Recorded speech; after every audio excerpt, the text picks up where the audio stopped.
بسم اللہ الرحمن الرحیم۔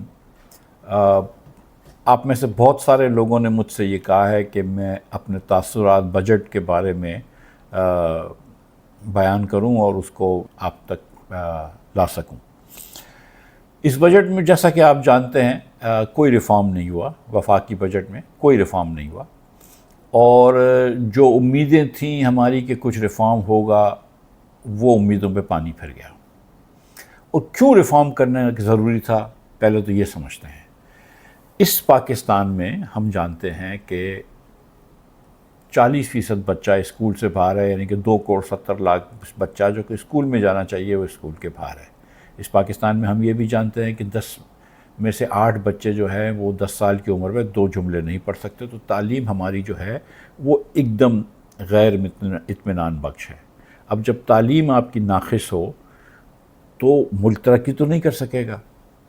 پھر ہم دیکھتے ہیں کہ صحت کا بھی حال ہے کہ ہماری 40-42% بہنیں جو ہیں زچگی کی عمر کی، وہ ان کو لو آئرن ہوتا ہے یا آئرن ڈیفیشنسی ہوتی ہے، جو ان کے بچے پیدا ہوتے ہیں وہ لو ویٹ ہوتے ہیں، پھر وہ اسٹنٹڈ ہوتے ہیں۔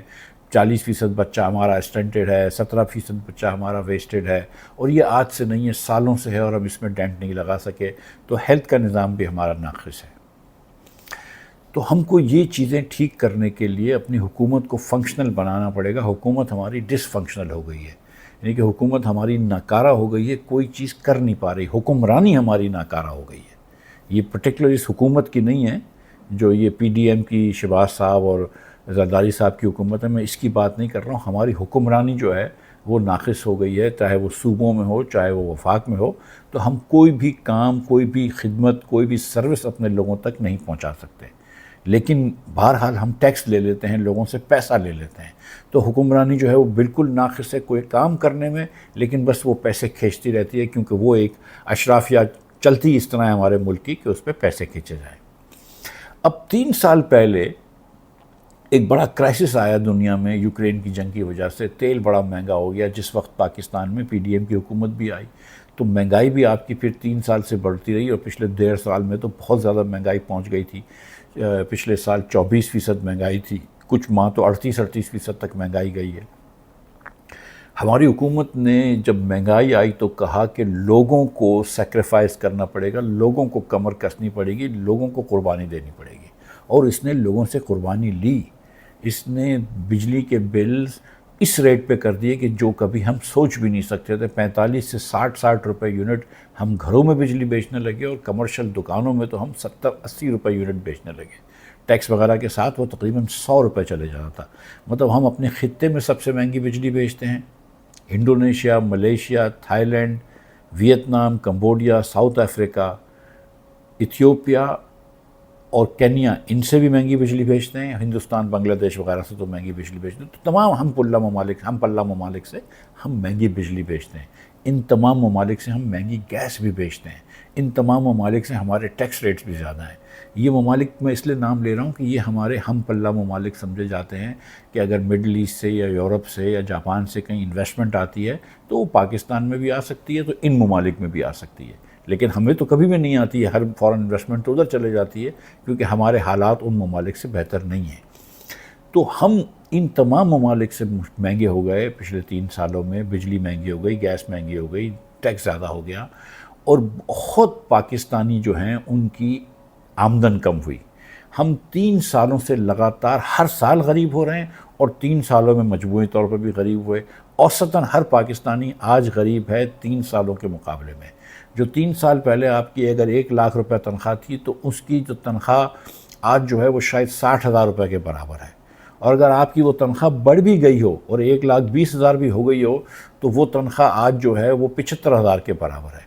تو 3 سال میں جو لاکھ روپے والا کمانے والا جو اب 1,20,000 بھی کماتا ہے، اس کی قوت خرید تو 75,000 کی ہو گئی، یعنی کہ اس کا 25% سے اس کی قوت خرید گر گئی، یا اس کا اسٹینڈرڈ آف لیونگ گر گیا۔ ہم نے ہر پاکستانی کو غریب کر دیا۔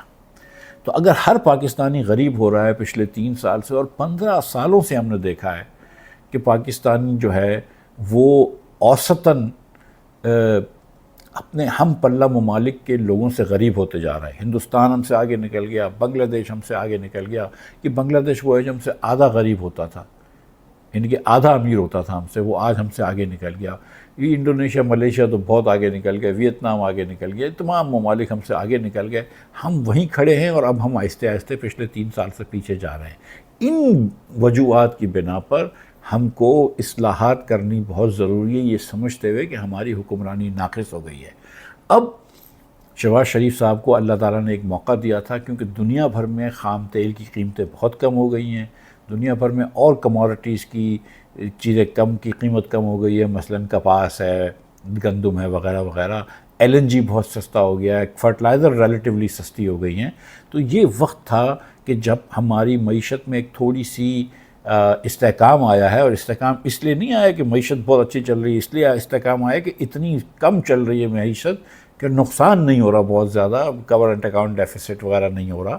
تو اس وقت آپ کو کچھ ریفارمز کرنے تھے، اسپیشلی گورن کہ ابھی آپ ہندوستان سے جنگ بھی جیتے ہیں، فوج بھی آپ کے ساتھ کھڑی ہے، فوج آپ کو محنت سے آگے لے کر جا رہی ہے. اگر یہ سب کچھ ہو رہا ہے تو اس وقت تو ریفارمز کر لینے چاہیے تھے.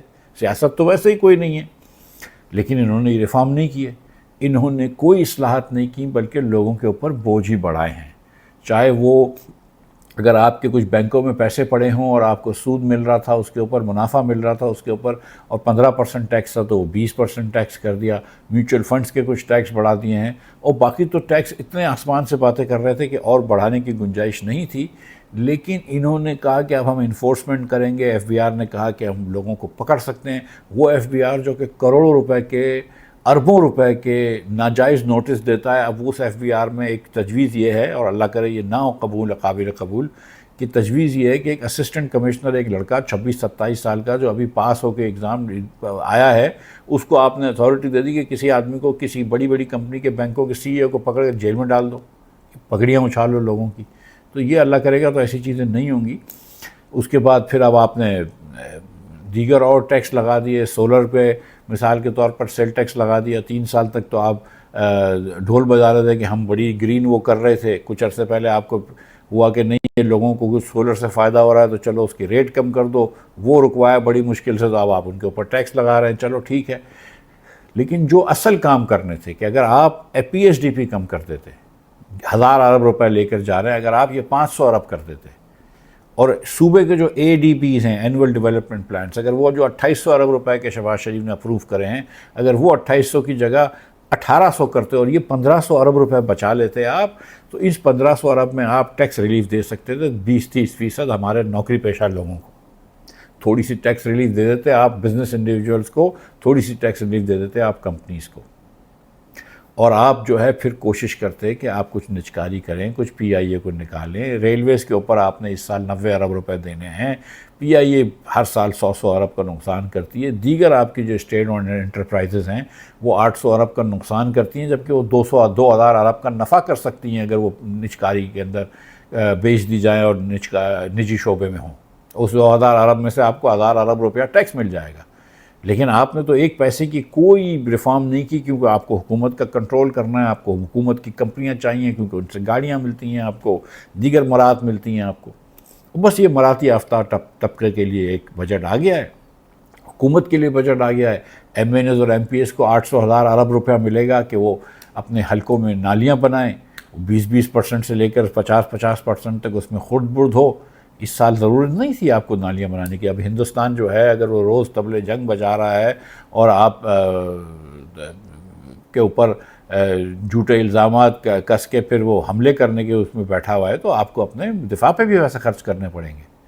تو اس وقت یہ وقت تھا کہ آپ چھوٹے سے حکومت کے کچھ اخراجات بچاتے. Running of the civilian government آپ نے جو 10% سے بڑھائی ہے پچھلے ریوائز ایسٹیمیٹ سے، اس کو نہ بڑھاتے. آپ نے 16% running of the civilian government بڑھائی ہے پچھلے ایسٹیمیٹ سے، وہ نہ بڑھاتے. اگر آپ ادھر اخراجات کچھ کم کرتے، کچھ آپ دیگر اخراجات کم کرتے، 1500-2000 ارب روپیہ بجٹ میں بچا لیتے تو بڑا اچھا ہوتا. اور جو ہم بہت عرصے سے بات کر رہے ہیں عوام پاکستان پارٹی کے پلیٹ فارم سے، شاید عباسی صاحب اور میں بات کر رہے ہیں کہ یا لوکل گورنمنٹس بناؤ، اور اگر لوکل گورنمنٹس نہیں بناتے تو دوسرے صوبے بناؤ، کیونکہ یہ صوبے بغیر لوکل گورنمنٹ کے ان افیکٹو ہیں. نہ بچوں کو تعلیم دے سکتے ہیں، نہ پولیسنگ اچھی کر سکتے ہیں، نہ صحت دے سکتے ہیں، نہ کوئی سیوک سروسز دے سکتے ہیں. وہ کام بھی آپ نے نہیں کیا۔ ہم یہ کہہ رہے ہیں کہ این ایف سی ایوارڈ کو پھر سے دیکھو، این ایف سی ایوارڈ کے اندر آپ کم از کم یہ کریں کہ جو نیا پیسہ آ رہا ہے 80% جو ہے وہ وفاق میں جائے، تاکہ وہ خسارہ ختم ہو۔ جب تک خسارہ ختم نہیں ہوگا غریب لوگوں آگے نہیں بڑھ سکیں گے، پاکستان میں گروتھ نہیں آئے گی، اور گروتھ نہیں آئے گی تو ان امپلائمنٹ نہیں کم ہوگی۔ آج جو پاکستان میں غربت ہے 44.7%، یعنی کہ تقریباً 45% پاکستانی خط غربت کے نیچے ہے۔ آج جو پاکستان میں ان امپلائمنٹ ہے 20% سے زیادہ، یہ کبھی بھی نہیں تھی۔ یہ ہمارے لیے شرم کی بات ہے، اور یہ حکومت کے لیے لمحہ فکریہ ہے کہ اس نے اس موقع کا بھی فائدہ نہیں اٹھایا، اور اس نے کوئی ریفارم نہیں کیا، اور یہ ملک کا ایک اور ضائع کر رہی ہے سال، قیمتی سال ضائع کر رہی ہے، اور اگلے سال کروڑ سوا کروڑ لوگوں کو اور خط غربت میں ڈالا جائے گا۔ اگلے سال لاکھوں بچوں کو پھر ان امپلائڈ کیا جائے گا، بے روزگار کیا جائے گا، اور اس کی ذمہ دار حکومت پاکستان ہوگی۔ شکریہ۔